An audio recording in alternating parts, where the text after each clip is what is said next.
Oke, seberapa besar Pak biaya kerjasama ini Pak? Yang pasti sangat besar sekali. Jadi untuk pengembangan 1 megawatt itu kita itu lebih kurang 5 juta US dollar.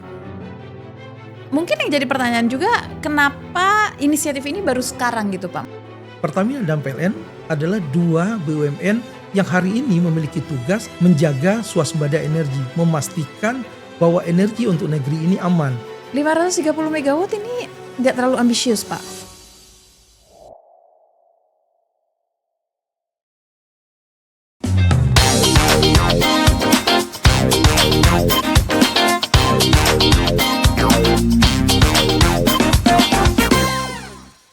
Halo teman DX, selamat datang kembali di The Extra Shot, salah satu segmen dari The Extraordinary Minds yang akan ngajakin kamu untuk membuka mata terhadap isu-isu terkini. Karena ibarat espresso atau kopi gitu ya, satu shot aja tuh kayak udah bikin melek gitu. Nah, kali ini di podcast kali ini saya akan ngobrol dan ngobrolnya lumayan spesifik karena kita akan ngobrolin sektor energi dengan informasi terbarunya, yaitu kerjasama strategis antara PGEO dan juga PLN yang difasilitasi oleh Danantara untuk bisa mempercepat sejumlah proyek pengembangan panas bumi senilai 530 megawatt. Nah, energi terbarukan ini bukan cuma tentang masa depan, tetapi juga langkah nyata yang diambil hari ini, baik langkah besar ataupun langkah kecil.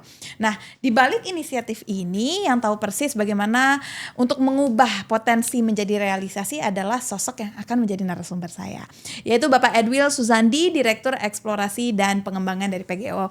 Selamat pagi, Pak. Pagi Mbak Saf. Apa kabarnya, Pak? Baik. Sehat ya?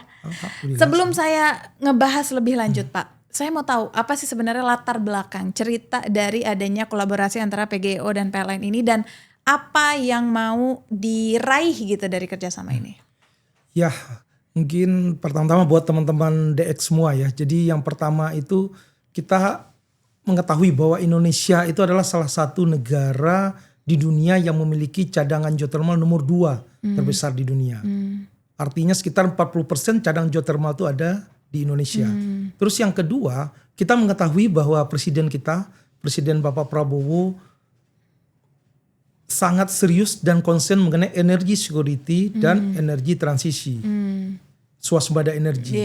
Geothermal adalah salah satu cara kita di dalam proses transisi energi dan mengamankan energi security yang ada di Indonesia ini. Terus yang ketiga itu ada rencana umum tata kelistrikan nasional di mana ada sekitar 5 gigawatt yang kita upayakan dalam 5 tahun ke depan bisa terinstall di Indonesia. Dan juga di tahun lalu kami PGEO baru selesai memvalidasi seluruh resource yang ada milik PGEO. Jadi lebih kurang 3 gigawatt yang dimiliki oleh PGEO. Dan kami menyadari hari ini geothermal itu off-takernya adalah PLN. PLN adalah satu-satunya yang menyerap energi panas bumi ini untuk diolah menjadi energi listrik. Jadi atas dasar itu dan difasilitasi oleh Danantara, maka kami butuh kolaborasi dengan PLN di dalam mempercepat proyek-proyek pengembangan geothermal itu.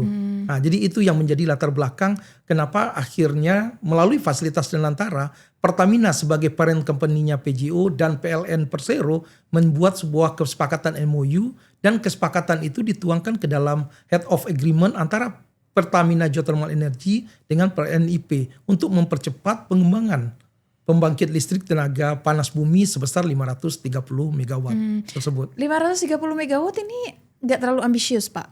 Atau apa upaya untuk mencapai 530 watt ini? Jadi yang pasti yang pertama, kami sebelum mengajukan proyek-proyek tersebut kami sudah melakukan internal assessment. Maksudnya apa internal assessment? Kami melihat lapangan-lapangan mana yang secara cadangan geothermalnya sudah pasti, sudah proven. Jadi kami punya target internal PGEO dalam 2-3 tahun ke depan. Saat ini install capacity PGEO itu sekitar 727 megawatt. 2-3 tahun ke depan kami punya target menjadi 1 gigawatt. Nah, jadi artinya apa? Dengan proyek yang kami kerjasamakan dengan PLN ini, ada lapangan-lapangan yang sudah proven. Kami ambil contoh Hulu Lais. Hulu Lais hari ini PGEO Pertamina Geothermal Energy sudah ready geothermalnya untuk pengembangan pembangkit listrik tenaga panas bumi sebesar 110 megawatt. Harapannya 2-3 tahun ke depan dengan kerjasama dengan PLN ini akan bisa dipercepat dan kita bisa mengalirkan listrik ke negeri ini. Terus yang kedua, kami juga mengembangkan teknologi. Jadi tentunya teknologi ini kan berkembang terus nih Mbak Saf. Jadi yang kami lihat hari ini yang sedang booming adalah teknologi bagaimana yang sisa air yang biasanya air sisa dari steam yang menjadi pembangkit listrik tersebut kita injeksi kembali ke dalam permukaan, ke dalam bawah tanah. Ini hari ini air itu kita olah kembali menjadi pembangkit. Kita menyebutnya cogeneration.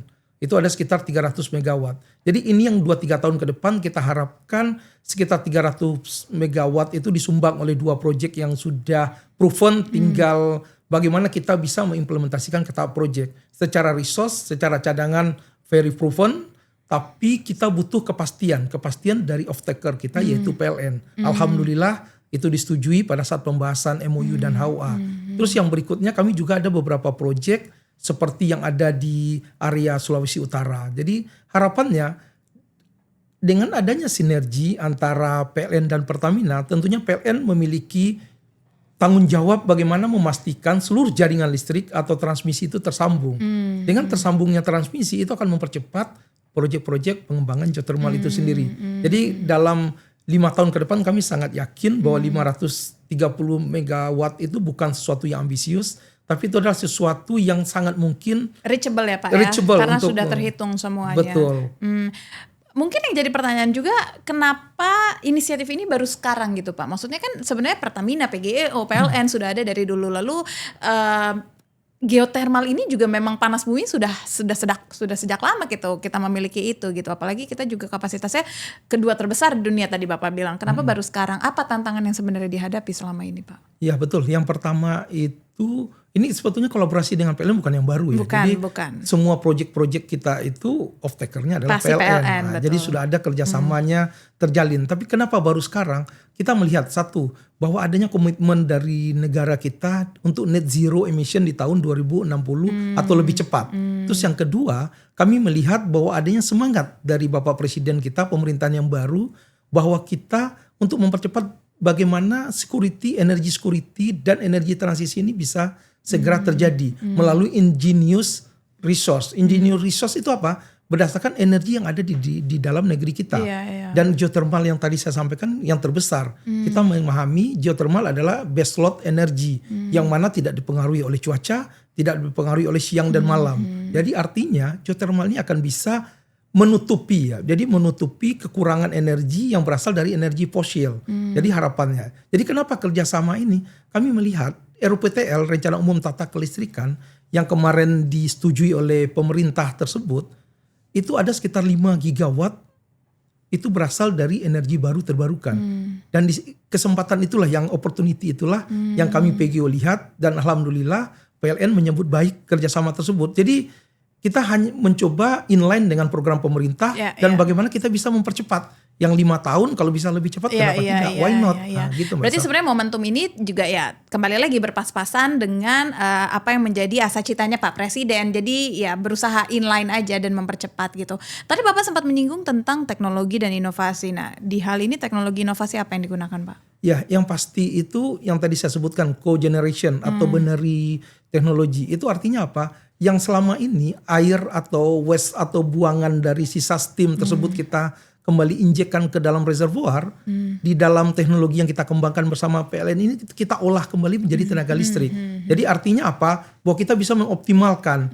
Jadi dari kapasitas terpasang kita bisa menambah 20-30% lagi kapasitas tambahan listrik. Itu teknologi yang pertama. Dan di Indonesia teknologi ini masih relatif baru dan masih dalam tahap pengembangan.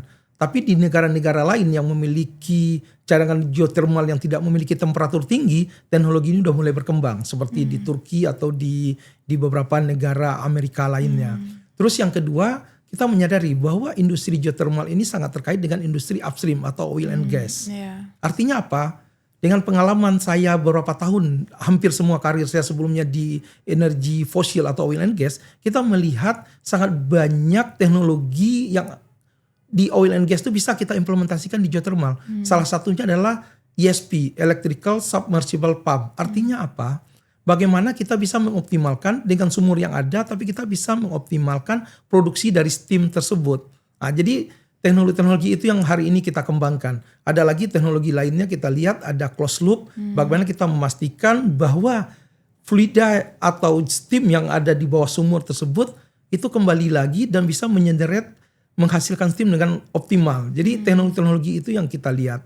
Dan selanjutnya bagaimana kita melihat teknologi yang waternya breakthrough, water cepat terproduksikan, itu bisa kita tahan dengan harapan steamnya lebih optimal. Jadi teknologi itu yang kita lihat. Di sisi lain tentunya kami di PGI juga mengembangkan misalnya hari ini bagaimana kita menghitung geothermal ini berapa fasa. Jadi kita salah satu buah karya dari development internal kami di PGI ada namanya Flow to Max. Kita mengukur bagaimana kita mengoptimalkan untuk melihat seberapa besar potensi yang ada yang bisa diproduksikan.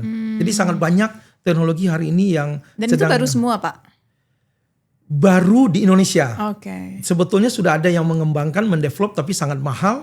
Dan kita tahu bahwa geothermal adalah energi baru terbarukan, high cost. Jadi bagaimana hari ini kita bisa menurunkan cost dengan pengembangan teknologi-teknologi yang kita develop sendiri.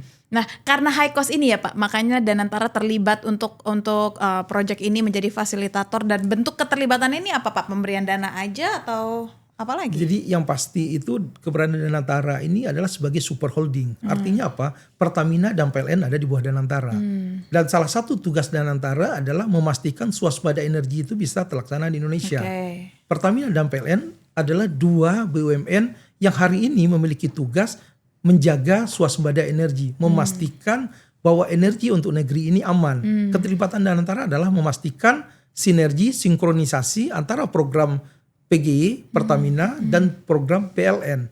Program PLN di mana? Memastikan bahwa semua transmisi bisa tersambung, bisa dibangun secara tepat waktu sesuai rencana yang sudah ditetapkan. Dan dari sisi PGU adalah bagaimana memastikan cadangan energi baru terbarukan geothermal ini bisa proven. Yang 3 gigawatt hari ini resource itu bisa kita rubah, kita move menjadi proven reserve.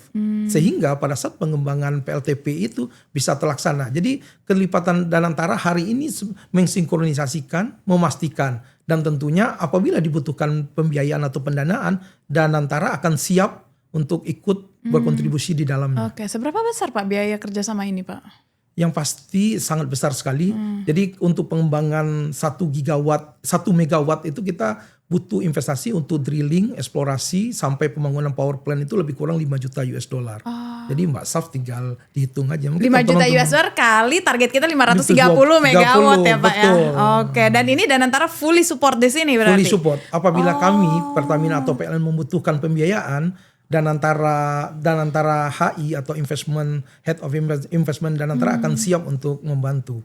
Tapi hari ini kami fully di bawah kendali Danantara HO, operating Danantara. Jadi sewaktu-waktu apabila butuh pembiayaan, Danantara akan fully support untuk proyek-proyek energi hijau ini. Ini kan tadi Bapak bilang 530 megawatt ini diharapkan akan sejalan dengan roadmap energi terbarukan nasional. Berarti sepenuhnya akan diserap oleh Indonesia atau mungkin ada kemungkinan diekspor energi juga atau bentuk lain Pak? Jadi hari ini itu 530 itu untuk memastikan bahwa listrik untuk masyarakat Indonesia terjamin. Jadi 530 itu adalah dalam proses bagaimana kita mengurangi pasokan energi listrik dari fosil dan digantikan oleh energi panas bumi ini. Jadi semua 100% itu untuk kebutuhan energi listrik dalam negeri. Dan ini sudah berjalan atau sekarang masih dalam tahap research and development, masih dalam pembahasan atau sebenarnya udah eksekusi nih Pak di balik kedua perusahaan ini? Jadi yang pasti itu yang tadi saya sampaikan, kita membuat ada 3 kategori. Jadi kategori yang pertama adalah brownfield. Brownfield artinya apa? Secara cadangan geothermalnya sudah pasti. Sudah proven. ada, ya. Jadi kita bisa eksekusi tinggal proyek. Itu yang tadi saya sampaikan di Hulu Lais di daerah area Lampung. Insya Allah dalam tahun ini PLN akan memulai proyek pembangunan pembangkit listrik tenaga panas buminya. Dan kami dari sisi PGI akan memastikan fasilitas permukaan dari geothermal itu. Jadi harapannya 2 tahun ke depan ini akan bisa COD atau bisa memproduksikan listrik buat negeri ini. Terus yang kedua itu yang sudah pasti juga proyek yang hari ini sudah kami dalam pembahasan dengan PLN adalah pembangunan cogeneration tadi. Jadi yang pertama di area Ulu Belu Lampung dan di area Lahendong Sulawesi Utara pembangunan sekitar 45 megawatt tambahan listrik dari sisa air yang diproduksikan itu tadi. Jadi ini lebih ke optimisasi bagaimana kita mengoptimalkan mengembangkan geothermal ini. Jadi geothermal beyond electricity yang hari ini berasal dari steam, tapi sisanya tersebut kita optimalkan lagi menjadi tenaga listrik. Nah, itu. Dari 530 megawatt ini berarti kan akan ada target tahunan ya Pak, per tahunnya. Nah ini gimana Pak menyusun target tahunan? Apakah ada possibilities 530 megawatt ini sebenarnya malah justru setelah 5 tahun bisa lebih tinggi dari 530 megawatt? Jadi yang pasti 530 ini kan yang kerjasama kami dengan PLN yang tertuang di dalam HOA. Kita akan mencoba percepat dari 5 tahun, tapi yang pasti akan lebih itu sangat mungkin. Jadi ada beberapa proyek yang juga yang hari ini dikerjakan oleh PGI yang tidak masuk ke dalam HOA MOU ini, yang kami run 100% oleh PGI. Dan kami sangat yakin bahwa 530 pengembangan install capacity oleh PGIO ini dalam 5 tahun ke depan itu pasti akan lebih dengan beberapa pekerjaan yang hari ini sedang kami kerjakan. Oke, berarti kan memang ada proyek-proyek lain ya. Nah itu yang tadi saya juga sempat bahas, kalau sebenarnya kerjasama antara PGIO dan PLN ini ada sejumlah proyek gitu, bisa dikatakan belasan, 19 proyek. Gimana caranya perusahaan bisa memastikan Pak, semua proyek ini berjalan dengan lancar, mencapai targetnya, tapi dikerjakan semuanya secara simultan dalam satu waktu gitu? Iya, jadi yang pasti kami di PGIO memiliki organisasi yang cukup komplit, dimulai dari perencanaan, strategic planning. Jadi semua fungsi yang terlibat itu bekerja sama di bawah koordinasi strategic planning. Jadi dari strategic planning itulah membuat rencana kerja jangka panjang atau kita menyebutnya RJPP. Di dalam RJPP itu setiap tahun apa milestone apa yang harus kami capai. Nah, dan secara reguler per bulan kami melakukan monitoring.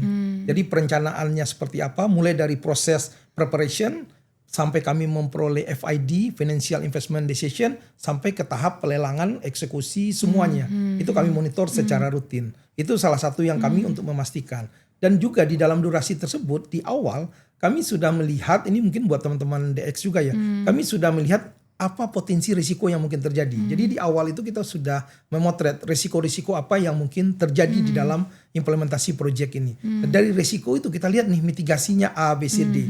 Nah, dari mitigasi tersebut itu kita pastikan juga bahwa mitigasi itu bisa kita kerjakan, bisa kita kelola. Kan Mbak Saf juga tahu lah, risiko kan tidak bisa kita hindari. Apa risiko terbesar Pak kemungkinannya? Yang pasti itu eksplorasi, risiko eksplorasi. Kenapa? Kita ada di bawah tanah. Ibarat kerjaan teman-teman di eksplorasi atau subsurface adalah memastikan bahwa geothermal itu ada dengan kapasitas sebesar yang kita harapkan. Nah, itu risiko terbesar. Jadi tentunya bagaimana dengan teknologi yang ada, kami yakin bahwa itu bisa kami mitigasi melalui survei, melalui pemodelan, melalui artificial intelligence, semuanya kami kerjakan. Dengan 40 tahun lebih pengalaman PGIO di dalam mengembangkan geothermal di Indonesia, kami yakin bahwa risiko yang paling besar itu bisa kami kelola dengan baik. Terus risiko yang kedua tentunya risiko operasional. Bagaimana kami memastikan bahwa proyek-proyek yang itu bisa, proyek-proyek yang dikerjakan bisa berjalan sesuai dengan waktu. Kami menyebutnya autobosor. Jadi on target, on budget, on schedule. Jadi artinya bagaimana proyek tersebut bisa berjalan dengan tepat waktu, syukur-syukur ahead ya, jadi lebih awal. Bagaimana proyek tersebut budgetnya tidak lebih dari anggaran yang sudah ditetapkan di FID, dan bagaimana proyek tersebut bisa selesai secara on schedule. Nah, jadi itu yang resiko lingkungannya gimana Pak?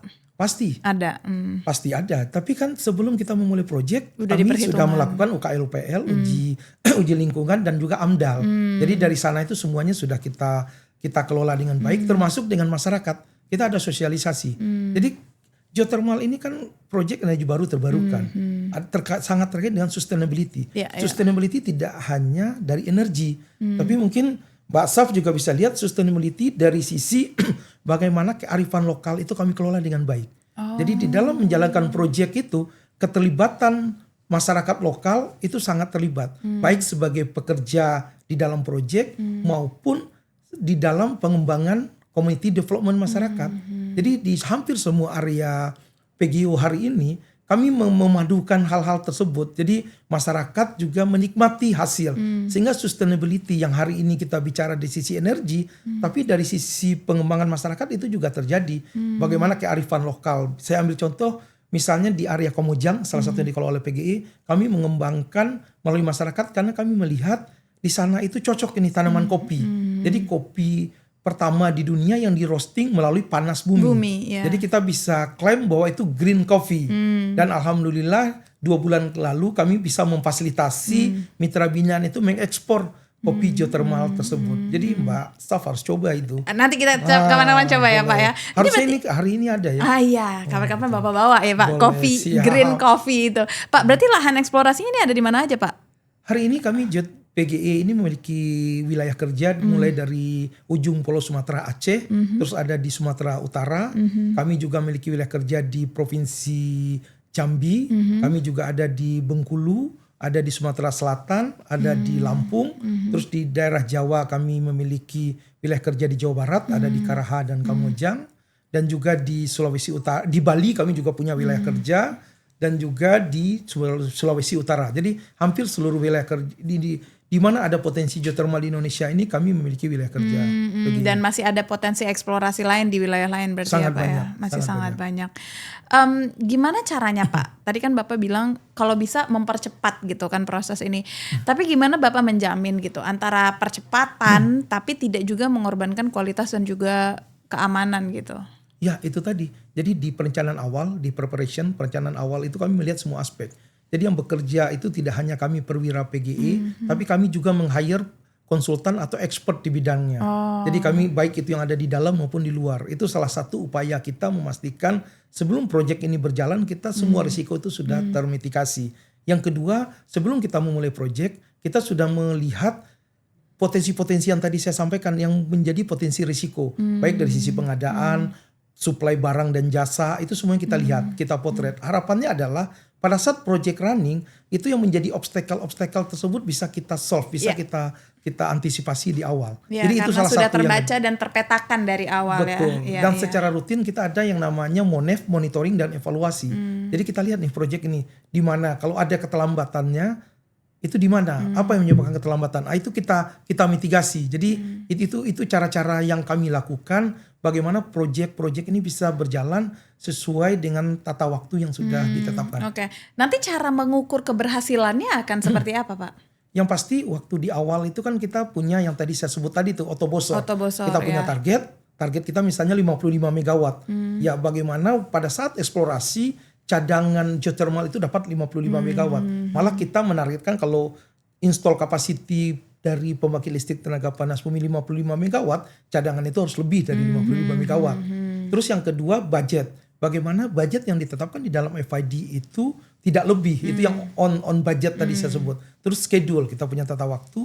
Bagaimana project itu bisa on stream sesuai dengan schedule yang sudah kita tetapkan. Jadi kriteria-kriteria tersebut yang kita jadikan di dalam monitoring dan evaluasi. Sehingga kita yakin project ini akan achieve atau tidak. Akan deferred atau delay atau tidak.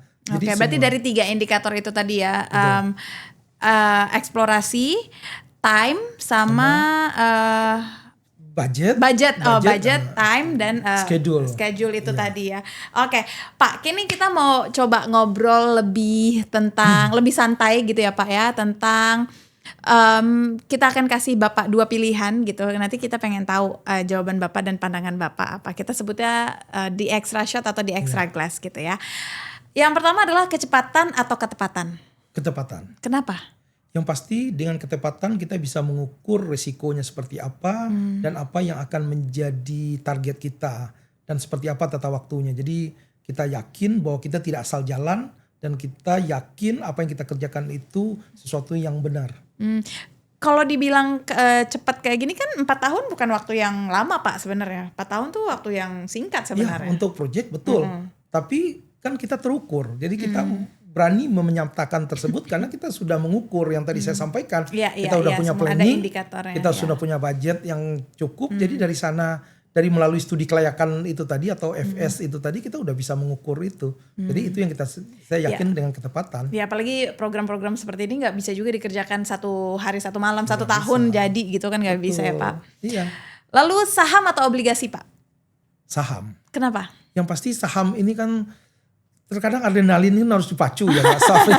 Jadi biar kalau terlalu santai ya Pak. Betul. Dengan adanya adrenalin ini kan kita dengan adanya bukan karena PGO sebagai listed company tapi dengan adanya saham ini kita bisa melihat kinerja kita itu terukur. Kalau obligasi kan dari awal itu sudah ketahuan terbaca. Jadi sementara kalau saham ini kita yang bekerja, terutama yang sebagai pelakunya itu, dia harus menunjukkan performa terbaiknya.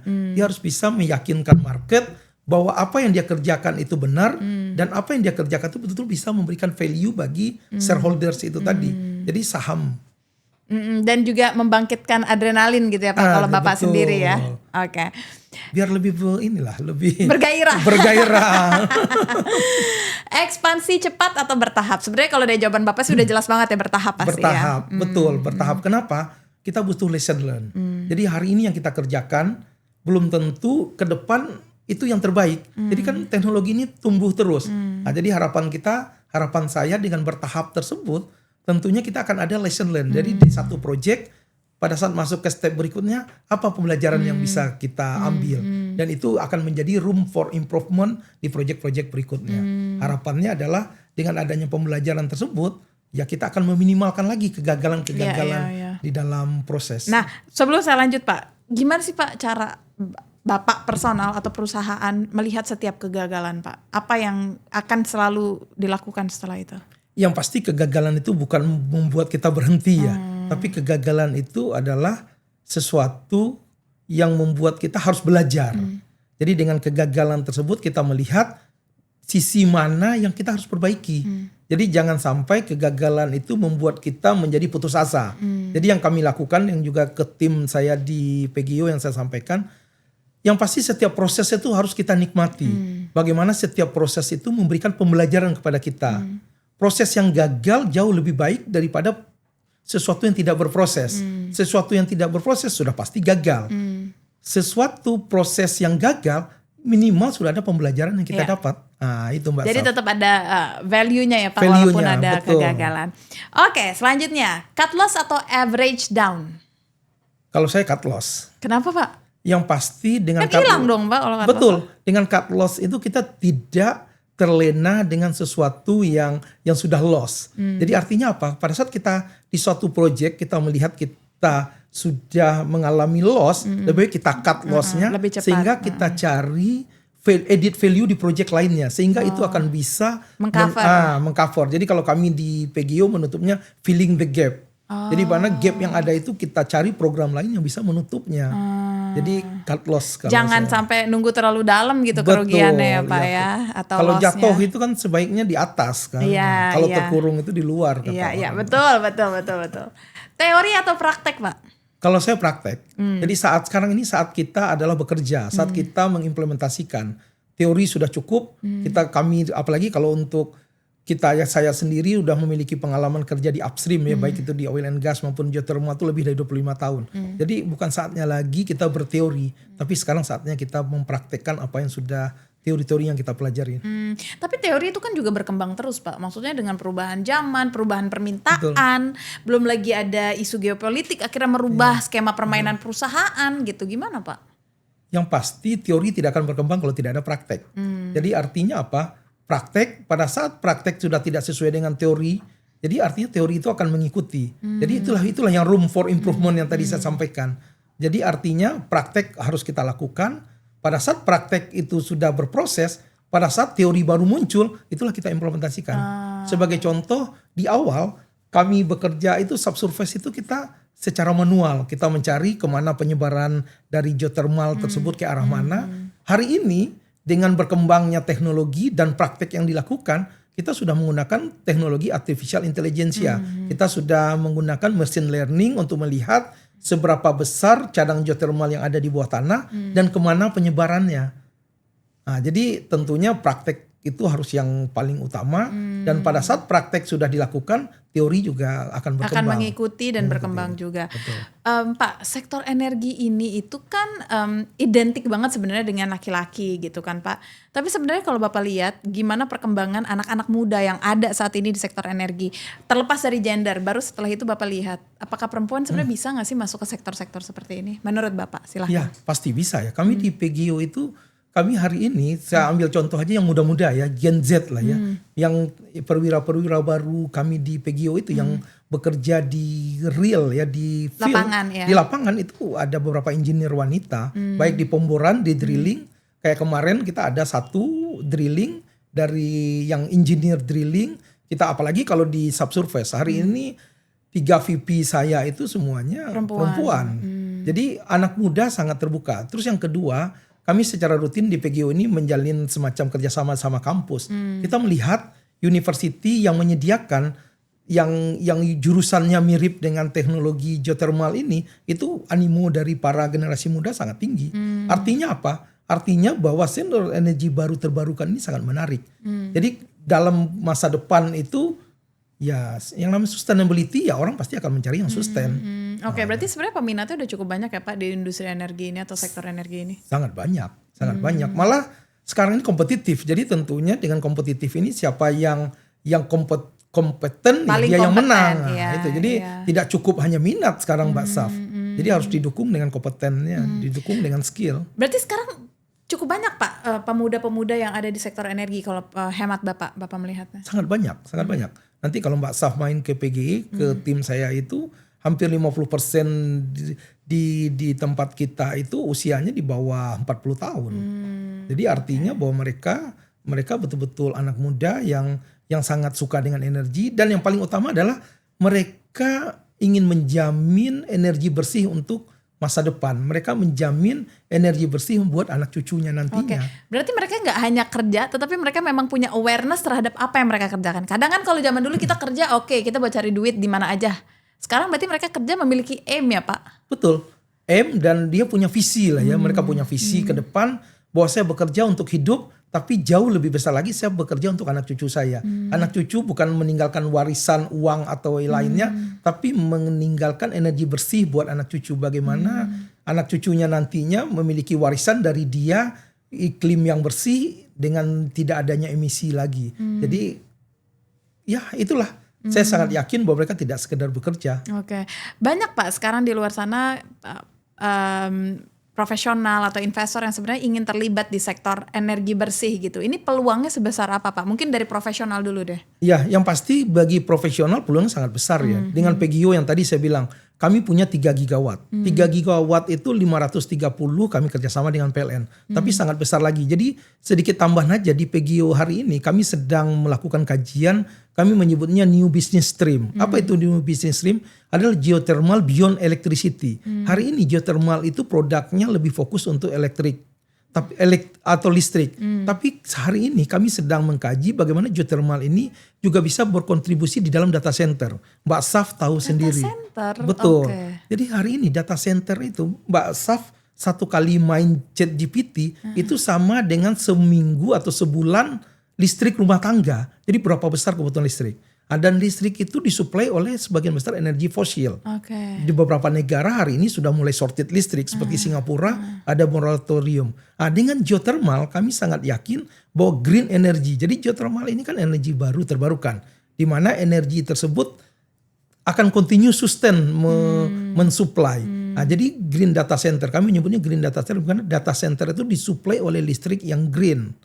Itu kajian itu sedang kami lakukan. Harapannya kalau itu bisa proven menjadi pengembangan baru dari geothermal, tentunya ini akan profesional muda, akan banyak lah yang bisa dilihat. Ini belum lagi kami mencoba mengembangkan geotourism.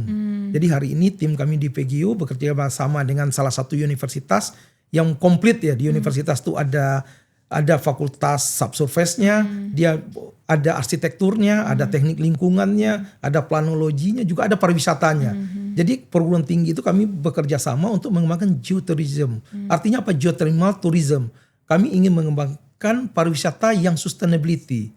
Kami mengembangkan resort berkelanjutan. Kami mengembangkan pengembangan masyarakat yang berkelanjutan. Jadi di dalam itu yang hari ini dilakukan di PGO. Jadi bagaimana geothermal yang hari ini fokus ke listrik tapi juga bisa industri ikutannya. Gimana Pak? Menarik nih membahas geotourism nih. Maksudnya jadinya gimana? Lokasinya akan di mana? Apakah di wilayah eksplorasi kah atau gimana Pak? Yang pasti geotourism ini ada geothermal tourism ini lokasinya berada di area-area sekitar wilayah kerja kami. Tentunya kalau hari ini kalau Mbak Saf jalan-jalan ke Garut, ke Kamojang, itu sudah terlihat geotourismnya. Tapi itu dikembangkan oleh swasta dan kita melihat kan belum ada pengembangan yang terintegrasi. Nah, jadi kami nanti di PGE kami sedang melakukan kajian, harapannya tahun ini kajian selesai dan kita bisa lanjut ke FID. Jadi di salah satu wilayah kita mengembangkan, kita membuat yang namanya resort berkelanjutan. Di sana itu yang mana resort berkelanjutan atau sustainability resort tersebut, yang mana energinya itu semuanya berasal dari energi panas bumi, artinya energi bersih. Yang kedua, bangunannya itu adalah green building. Bagaimana memenuhi kaedah-kaedah green building. Terus yang ketiga adalah kami mengembangkan kearifan lokal itu tadi. Jadi apa yang menjadi kekuatan budaya lokal itu kami kembangkan. Jadi di riset itu kita melihat di wilayah itu apa? Mulai dari kesenian. Jadi nanti dengan green energy disuplai untuk semuanya, untuk kawasan tersebut. Di dalam kawasan tersebut tentunya akan ada pengembangan budaya lokal, misalnya kesenian atau pemberdayaan CSR kayak kopi yang tadi saya sampaikan atau yang lainnya. Dan juga yang tidak kalah pentingnya adalah kita memastikan bahwa ekosistem itu terbentuk. Artinya apa? Ekonomi masyarakat meningkat. Bertumbuh ya. Nah, pada saat ekonomi masyarakat tumbuh, tentunya target pemerintah GDP itu juga akan ikut tumbuh. Nah, itu yang kita lakukan. Tapi yang tidak kalah pentingnya ada pusat edukasi. Hari ini masyarakat atau para generasi muda masih terbatas. Dia ingin dapat edukasi geothermal terbatas. Jadi di dalam pengembangan itu akan ada yang nama kami menyebutnya GIC, Geothermal Information Center. Jadi nanti masyarakat ataupun para siswa, para mahasiswa bisa melihat. Di sana itu akan kami buat semacam museum. Jadi bagaimana geothermal itu mulai dieksplorasi, dikelola, dikembangkan sampai menjadi energi listrik. Jadi itu sangat luas. Nanti mudah-mudahan Mbak Saf kalau ini terrealisasi, ini salah satu milestone PGE di dalam geothermal beyond energy itu tadi. Kalau untuk investor sendiri Pak? Kalau PGE hari ini kita perusahaan listed company ya. Bagi kami investor hari ini green energy sangat banyak. Jadi mulai dari sangat banyak dari pembiayaan mulai dari soft loan dari luar negeri maupun dalam negeri yang siap membiayai proyek-proyeknya PGE. Jadi tidak ada isu. Ya, mudah-mudahan teman-teman DX juga banyak nanti akan jadi investor di PGE. Oke deh, thank you banget Pak Edwil diskusinya. Tentunya kita berharap semoga dari kerjasama ini cita-cita itu betul-betul bisa dirasakan oleh kita semua yang masih mungkin belum mengerti dan belum merasakan apa output dari panas bumi ini ya Pak. Jadi kedepannya kita sudah bisa menggunakan panas bumi sebagai elemen kehidupan kita sehari-hari. Thank you banget. Dan dari sini sebenarnya teman DX kita juga belajar bahwa sebenarnya percepatan proyek energi itu nggak cuman bisa dikerjakan oleh kedua belah pihak, tetapi ternyata melibatkan lebih banyak pihak lagi, kolaborasi, visi dan juga adanya keberanian untuk memulai ya Pak ya. Dan Pak Edwil juga mengingatkan kita kalau misalkan energi di masa depan itu dimulai dari sekarang, langkah-langkah kecil. Ini bisa dihitung langkah kecil gak sih Pak? Apa ini sebenarnya udah langkah masif sebenarnya? Sudah langkah besar saya bilang. Jadi bagaimana dengan semangat visi pemerintah baru kita itu sudah sangat besar. Bagaimana pemerintah meyakinkan bahwa bauran energi atau energi terbarukan ini harus mendapat porsi lebih di dalam pengembangan tenaga listrik nasional. Itu langkah besar. Komitmen dari pemerintah itu adalah yang paling utama dan kami yang ada di jajaran bawah ini bagaimana mengimplementasikannya dan merealisasikannya.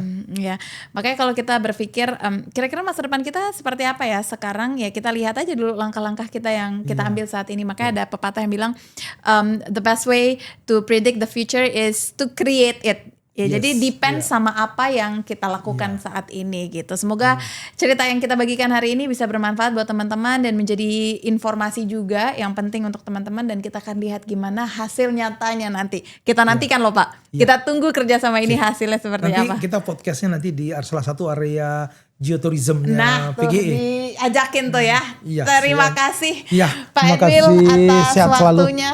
Sehat-sehat Pak Edwil. Itu dia tadi teman-teman DX. Sampai ketemu lagi di The Extraordinary Podcast berikutnya. Sampai jumpa dulu Pak. Dadah.